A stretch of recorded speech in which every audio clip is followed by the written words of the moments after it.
Sir ने लिखा हुआ है मेरे अपलाइन के कारण मैंने वर्क कम कर दिया है?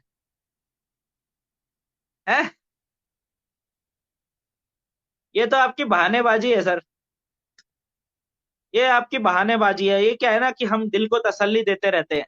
वो कहावत है ना कि अगर है दम तो हिला दो दुनिया को, अगर है दम तो हिला दो दुनिया को, नहीं तो दो पैग लगाओ और दुनिया को हिलते हुए देखो। है ना? तो आपके साथ में यही हो रहा है, आपसे दुनिया तो हिली नहीं, तो आप दो पैग लगा के दुनिया को हिलते हुए देख रहे हैं। इसने हिला दिया, उसने हिला दिया। सुरेश सर, आपके अंदर में ताकत है, अपनी ताकत को पहचानो। अपने अंदर मौजूद जो एक महाशक्तिशाली पुरुष है जो आपके अंदर मौजूद है, उसको पहचानो, उसको बाहर निकालो। हमारी सफलता की जिम्मेदारी और हमारी असफलता की जिम्मेदारी सिर्फ हमारे ऊपर होती है। ना तो अपलाइन के कारण, ना कंपनी के कारण, ना आपकी टीम के किसी बेईमान कोई व्यक्ति हमारी टीम में ज्वाइन हो गया, ना उसके कारण।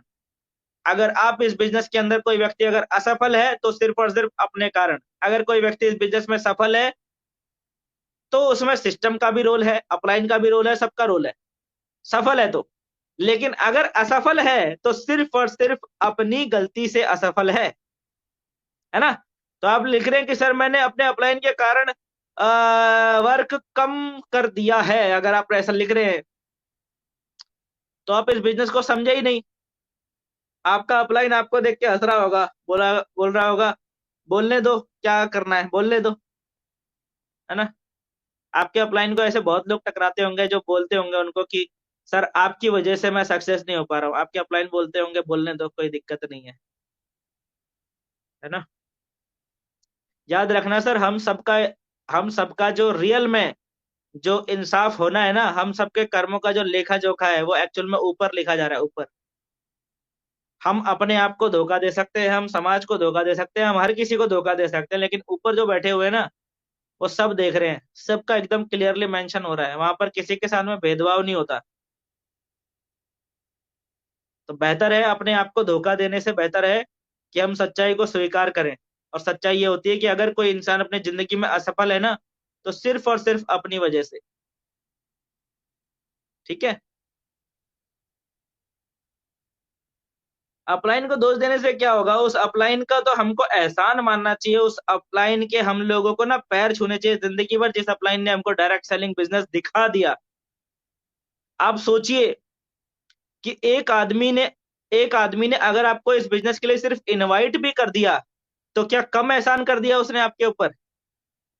हम कहते हैं कि यार वो अपलाइन बड़ा बुरा है, वो मेरे साथ बिजनेस करने के लिए, वो मेरे साथ प्लान देने के लिए नहीं आता, वो मेरे साथ फॉलोअप करने के लिए नहीं आता। मैं ये पूछ रहा हूं कि एक व्यक्ति ने आपको इस बिजनेस में के लिए इनवाइट कर दिया, तो क्या वो कम एहसान था?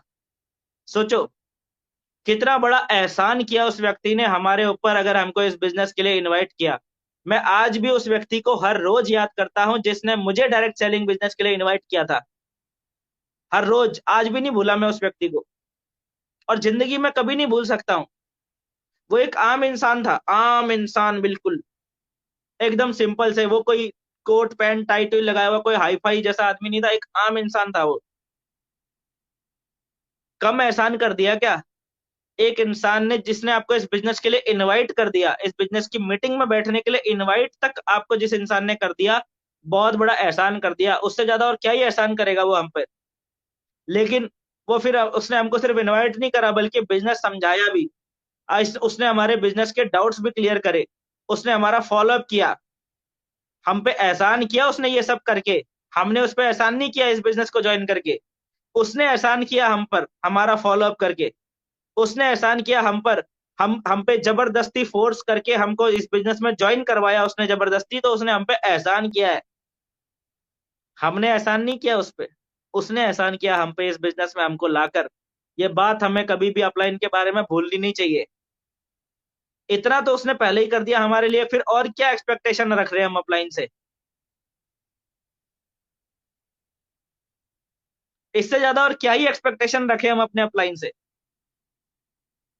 क्या हमें इससे ज्यादा एक्सपेक्टेशन अपलाइन से रखनी चाहिए? पहले ही उसने हम पे इतना बड़ा एहसान कर दिया, हमारी इतनी हमारी जिंदगी झंड हुई पड़ी थी और वो आया और उस व्यक्ति ने हमको इस बिजनेस के बारे में बता दिया। इससे ज्यादा और क्या ही एहसान करेगा कोई आप पर। वो भगवान, वो देवदूत बनकर आया हमारी लाइफ में, वो अपलाइन जिसको हम भला बुरा कहने से थकते नहीं है, वो बल्कि देवदूत बनकर आया हमारी लाइफ में। मैसेंजर ऑफ गॉड बनकर आया वो हमारी लाइफ में। हमारी फटी हुई सी जिंदगी में आया वो सिलने के लिए, टाका लगाने के लिए। बोला कि आजा डायरेक्ट सेलिंग ज्वाइन कर ले, कर ले डायरेक्ट सेलिंग ज्वाइन, तेरे खानदान का इतिहास बदल जाएगा, बोला उसने। इससे ज्यादा और क्या ही एहसान करेगा कोई हमारी जिंदगी में, बोलो। हम इस बात को समझ नहीं रहे होते।